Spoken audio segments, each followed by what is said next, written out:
Hello everyone, my name is Ravi Kumar Ray. I am currently working as a AIML developer at Inzint Private Limited. I have recently completed my BTech in CS AIML from Greater Noida Institute of Technology. I discovered Inzint through my college placement and I was fortunate enough to got selected in the interview. My training started from February.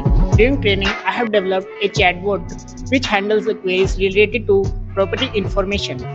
This chatbot is based on RAG architecture, that is, retrieval augmented generation. This project has enhanced my understanding in advanced AI techniques and their real-time applications. I have completed two prototype projects and proof of concept projects, navigating the full software development cycle using cutting-edge technologies. I thrive in collaborative environments, typically working with teams of 5 to 7 developers. Currently, I am gaining experience in backend development with Express.js, and in the frontend part, I am using HTML, CSS, JavaScript, and React.js.